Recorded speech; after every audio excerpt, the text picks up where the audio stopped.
आज हम सीखेंगे कचरा प्रबंधन।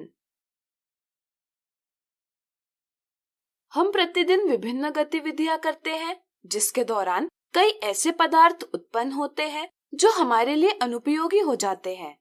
इन पदार्थों को हम अपशिष्ट पदार्थ यानी वेस्ट मटेरियल या कचरा यानी गार्बेज कहते हैं। अपशिष्ट पदार्थ जैव निम्नीकरणीय यानी बायोडिग्रेडेबल या अजैव निम्नीकरणीय यानी नॉन बायोडिग्रेडेबल हो सकते हैं।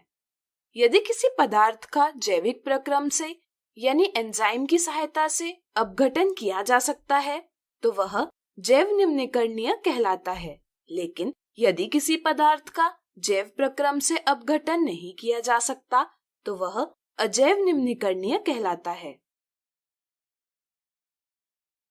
हमारी जीवन शैली में सुधार के साथ कचरे की मात्रा भी बढ़ गई है।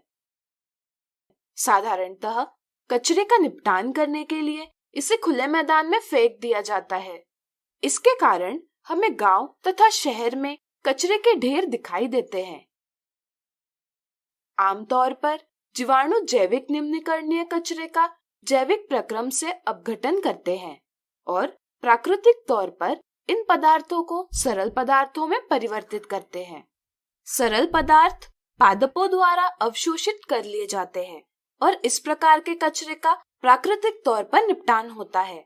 यह प्रक्रिया मुख्य रूप से कवक और बैक्टीरिया द्वारा की जाती है जो प्राकृतिक तौर पर जैव निम्नीकरणीय कचरे का अपघटन करके पर्यावरण की सफाई में मदद करते हैं। लेकिन जब इन पदार्थों की मात्रा अत्यधिक होती है तो पर्यावरण में कई समस्याएं उत्पन्न होती है, जैसे दुर्गंध, बीमारियों का संक्रमण इत्यादि।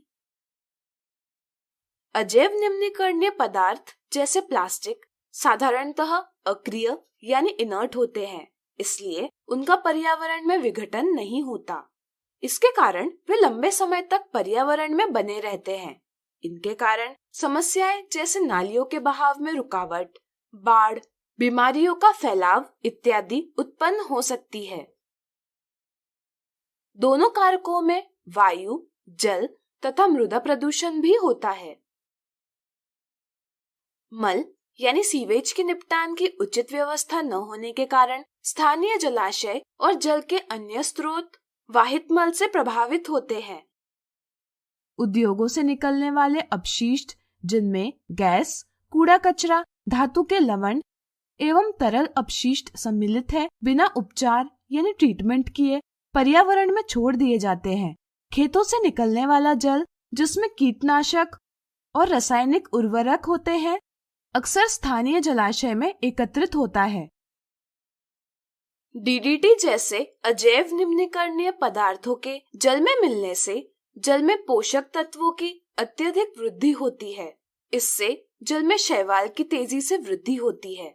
इससे पानी में विघटित यानी डिसॉल्व्ड ऑक्सीजन की मात्रा कम हो जाती है तथा पानी की गुणवत्ता का ह्रास होता है।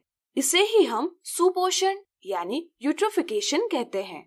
इससे जल में जैव रासायनिक ऑक्सीजन मांग यानी बायोकेमिकल ऑक्सीजन डिमांड या बीओडी बढ़ जाती है, जिसके कारण जलीय जीवों को पर्याप्त ऑक्सीजन नहीं मिल पाता और वे मर जाते हैं। जरा सोचिए, क्या जल प्रदूषण जैव आवर्धन यानी बायोमैग्निफिकेशन का कारण भी हो सकता है? अपने दोस्तों या अध्यापक से इसके संदर्भ में चर्चा कीजिए। इन समस्याओं से बचने के लिए हमें कचरे का उचित तरीकों से प्रबंधन करना आवश्यक है। हमने देखा है कि पदार्थ जैव निम्नीकरणीय या अजैव निम्नीकरणीय हो सकते हैं, इसलिए हमें कचरे को पृथक करना चाहिए। इसके लिए हम दो प्रकार के कूड़ादान का प्रयोग कर सकते हैं। एक में हम जैव निम्नीकरणीय कचरा तथा दूसरे में अजैव निम्नीकरणीय कचरा एकत्रित कर सकते हैं। दोनों प्रकार के कचरे का निपटान भिन्न प्रकार से कर सकते हैं। बायोगैस प्लांट में जैव निम्नीकरणीय कचरे का सूक्ष्म जीवों की सहायता से बायोगैस तथा जैविक उर्वरक में परिवर्तन किया जा सकता है। जैव निम्नीकरणीय कचरे को एक गहरे गड्ढे में प्राकृतिक रूप से अपघटन के लिए छोड़ दिया जा सकता है। इससे हम कंपोस्ट भी बना सकते हैं, जो खेती में तथा बगीचे में खाद के रूप में प्रयोग किया जा सकता है। अस्पताल के अपशिष्ट पदार्थों के निपटान के लिए भस्मक यानी इंसिनरेटर का प्रयोग आवश्यक है, जिसमें कचरे को अत्यधिक ताप पर जलाया जाता है। जरा सोचिए, कचरे के निपटान के लिए इसे जलाना सही है या गलत? सोचिए सोचिए। बिल्कुल सही, यह गलत है, क्योंकि इससे वायु प्रदूषण होता है। अजैव निम्नीकरणीय कचरे में से कुछ वस्तुओं को विभिन्न प्रकार के उपयोग में लाया जा सकता है,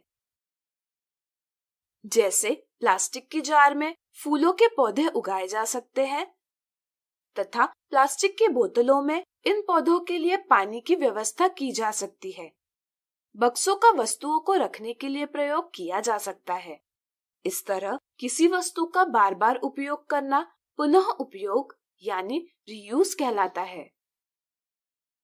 कुछ पदार्थ जैसे प्लास्टिक, कांच, धातु इत्यादि का पुनः चक्रण यानी रिसाइकलिंग किया जा सकता है। इसमें वस्तुओं को ताप और दाब की सहायता से दूसरी वस्तुओं में परिवर्तित किया जाता है। घरेलू वाहित मल तथा उद्योगों से निकले तरल का वाहित मल उपचार संयंत्र यानी सीवेज ट्रीटमेंट प्लांट की सहायता से उपचार करना आवश्यक है।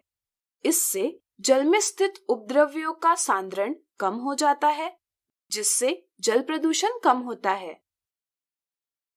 अब आप अपने अध्यापक से चर्चा करके कचरा प्रबंधन के और तरीकों के बारे में पता कीजिए। तो आज हमने सीखा कचरा प्रबंधन।